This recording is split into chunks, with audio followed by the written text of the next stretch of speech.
अरे रागिनी, तुम अभी तक सोई नहीं? देखिए, आप ये नाटक करना बंद कर दीजिए। मुझे पता है कि आप भी मुझे बहुत पसंद करने लगे और मैं तो आपको पहले से ही पसंद करती हूँ। भले ही जमाने वालों को ये रिश्ता खराब लगे, लेकिन मुझसे आपका दर्द देखा नहीं जाता। मैं जानती हूँ बिना बीवी के जिंदगी कितनी अकेली हो जाती है। सही कह रही हो रागिनी, लेकिन हम दोनों के बीच उम्र का बहुत फासला है। जमाना क्या कहेगा? जब आप अकेले तड़पते रहते हैं तब तो जमाना आपको देखने कभी नहीं आया। यहाँ तक कि आपके बेटे बहू को देखिए, खुद में ही मस्त रहते हैं, आप पर तो कोई ध्यान नहीं देता। हाँ, मेरी पत्नी के गुजर जाने के बाद तुम पहली ऐसी लड़की हो जिसका ध्यान मुझ पर गया, मेरी उदासी पर गई। अब हम दोनों को कोई अलग नहीं कर सकता। आदित्य के पिता मिस्टर ओबरॉय बहुत बड़े बिजनेसमैन थे। एक दिन आदित्य के पिता ने उससे कहा, बेटा, अब तो तू कंपनी भी संभालने लगा है, अपने पैरों पर भी खड़ा हो गया है। मैं सोच रहा हूँ तेरी शादी करा दूं ताकि इस घर में थोड़ी रौनक आ जाए। सही कह रहे हो पापा। मैंने कुछ लोगों से बोल रखा है, हो सकता है हम लोग जल्दी ही एक लड़की को देखने जाएं। कुछ ही दिनों बाद मिस्टर ओबरॉय के मैनेजर ने एक लड़की के बारे में बताया। सर, एक बहुत अच्छा परिवार मिला है। उनकी 2 बेटियां हैं, दोनों ही अभी कुमारी हैं। मैंने उनसे आदित्य के बारे में बात की तो वो तुरंत मान गए, क्योंकि भला आपके बेटे को कौन मना कर सकता है। ऐसी बात नहीं है मैनेजर साहब, शादी ब्याह का मामला पैसों और रुतबा देखकर नहीं किया जाता। फिर भी आप कह रहे हैं तो मैं लड़की वालों से मिल लूंगा, आप भी मेरे साथ चलना। अगले दिन मिस्टर ओबरॉय अपने बेटे आदित्य और मैनेजर के साथ लड़की वालों के घर पहुँचे। ओबरॉय साहब, हमारी तो किस्मत ही चमक जाएगी। शादी ब्याह रुतबा देखकर नहीं, बल्कि संस्कार देखकर किए जाते हैं भाई साहब। वो सब आपस में बातें कर रहे थे। वहीं दूसरी तरफ किचन में खड़ी उनकी दोनों बेटियां राधिका और रागिनी उनकी बातें सुन रही थी। ओबरॉय साहब का लड़का कितना हैंडसम है, मुझे यकीन नहीं हो रहा कि उसकी शादी मेरे साथ होने वाली है। राधिका, अभी फिक्स नहीं हुआ है कि आदित्य की शादी किसके साथ होगी, मेरे साथ भी तो उसकी शादी हो सकती है। रागिनी, मैं तुझसे बड़ी हूँ, इसलिए पहले मेरी शादी होगी ना कि तेरी। राधिका सर पर पल्लू डालकर सबके लिए चाय नाश्ता लेकर गई। उसके संस्कार मिस्टर ओबरॉय को बहुत अच्छे लगे। मैनेजर साहब, बहुत ही अच्छा परिवार ढूंढा है आपने, मुझे तो ये रिश्ता मंजूर है। इस तरह आदित्य की शादी राधिका के साथ तय हो गई, लेकिन राधिका की छोटी बहन रागिनी अंदर ही अंदर जल रही थी। राधिका इतने बड़े घर की बहू बनने जा रही है, वो तो रातों रात बिना कुछ के करोड़पति बन जाएगी और मैं यहाँ झुनझुना बजाती रहूंगी। काश मेरी शादी आदित्य के साथ होती तो करोड़ों की प्रॉपर्टी मेरी हो जाती, लेकिन मैं हार नहीं मानूंगी, कुछ न कुछ तो करना ही पड़ेगा। खैर, कुछ ही दिनों बाद राधिका और आदित्य की बड़ी धूमधाम से शादी हो गई। सुहागरात की अगली सुबह राधिका ने अपने हाथों से सभी के लिए खाना बनाया। पापा जी, आदित्य जी, आप लोग नाश्ता कर लीजिए, मैंने अपने हाथों से बनाया। अरे बहू, घर के सारे नौकर चाकर कहाँ चले गए? तूने अपने हाथों से खाना क्यों बनाया? पापा जी, उन सब की मैंने छुट्टी कर दी है। आ गई हूँ तो भला कोई नौकर हमारे लिए खाना क्यों बनाएगा? नौकर भले ही बहुत अच्छा खाना बनाए, लेकिन उसमें प्यार तो मैं ही डाल सकती हूँ ना, और हमारा पैसा भी बचेगा। देखा आदित्य, तेरे लिए बिल्कुल परफेक्ट लड़की मिली है, पूरी तरह से बिजनेस माइंडेड है ये। इतना पैसा होने के बावजूद ये सोच रही है कि कैसे पैसा बचाया जाए, और यही एक असली बिजनेसमैन की पहचान होती है। Thank you so much Radhika. तुम्हारी जगह कोई और लड़की होती तो ऐसा बिल्कुल नहीं करती, बल्कि वो तो अपने नौकरों पर हुक्म चलाती। खैर, तीनों ने बैठकर नाश्ता किया। नाश्ता करने के बाद आदित्य ने अपने पिता से कहा, पापा, आज से आपको ऑफिस जाने की कोई जरूरत नहीं है, मैं पूरी कंपनी संभाल सकता हूँ। अगर जरूरत पड़े तो मैं आपको बुला लूंगा। बेटा, तूने तो मेरा पूरा बोझ हल्का कर दिया, लेकिन याद रखना, किसी भी चीज की जरूरत हो तो मुझे बता देना, और मैं महीने में 1-2 बार तो आता ही रहूंगा। इतना बोलकर आदित्य ऑफिस निकल गया। थोड़ी देर बाद वहाँ पर रागिनी आ गई। राधिका अपनी छोटी बहन को देखकर बहुत खुश हुई।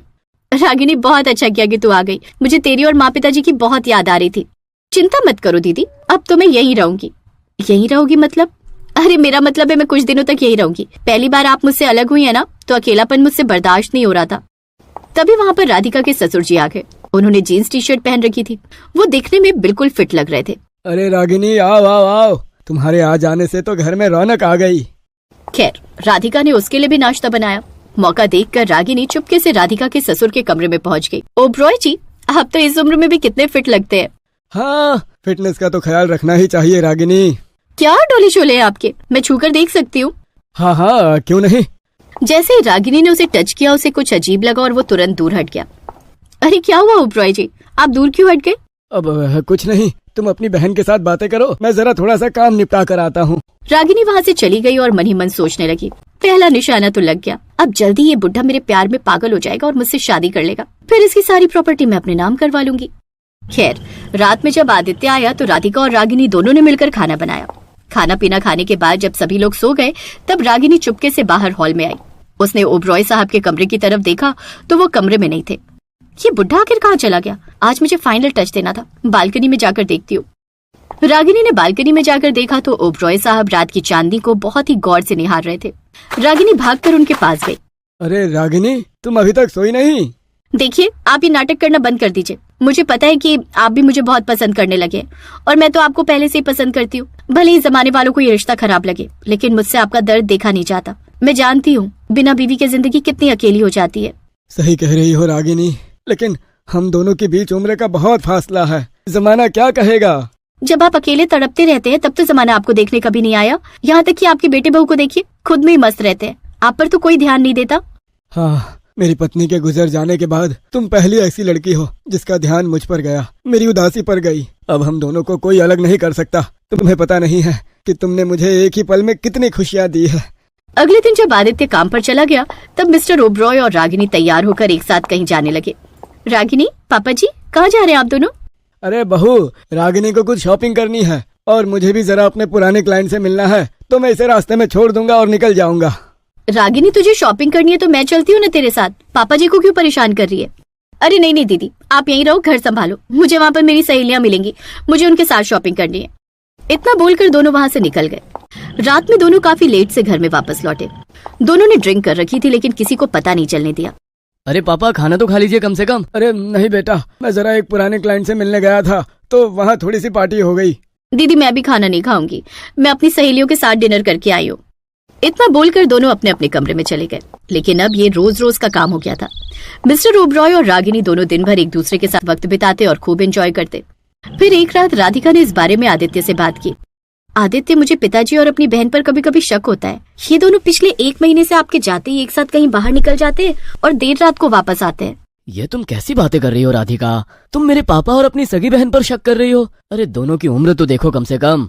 उम्र देखकर ही तो मैं 1 महीने से कुछ नहीं बोल रही हूँ, लेकिन अब शायद कुछ ज्यादा हो रहा है। ऐसा कीजिए, कल जब आप काम पर चले जाएंगे तब ये दोनों फिर से बाहर निकल जाएंगे। मैं इन दोनों का पीछा करूंगी, आप भी आ जाना, मैं फोन कर दूंगी आपको।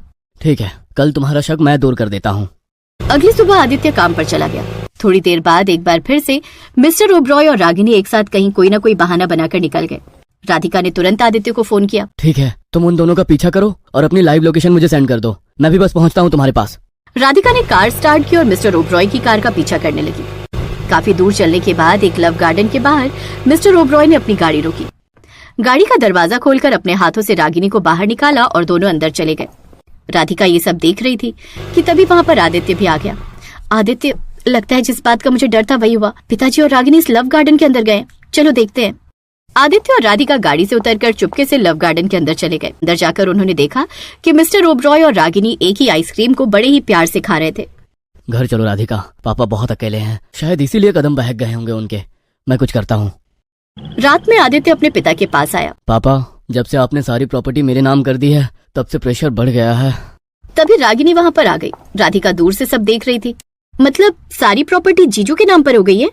लेकिन क्यों? कुछ नहीं, काफी दिन हो गए हैं, कल मैं अपने घर जाऊंगी। अगले दिन रागिनी अपने घर चली गई। उस दिन के बाद ओबरॉय साहब उसे फोन करते रहे पर उसने फोन नहीं उठाया। तभी आदित्य और राधिका वहाँ आए। पिताजी, रागिनी सिर्फ पैसों के लालच में आपको फंसा रही थी। उस दिन जैसे ही उसे पता चला कि प्रॉपर्टी मेरे नाम पर है, चली गई आपको छोड़कर। पिताजी, हम समझ सकते हैं कि आपको अकेलापन महसूस होता होगा, इसलिए आपके कदम बहक गए, पर मेरी बहन बहुत लालची है। अरे वो तो मुझसे भी जलने लगी थी। उस दिन के बाद आदित्य और राधिका ओबरॉय साहब को ढेर सारा वक्त देने लगे।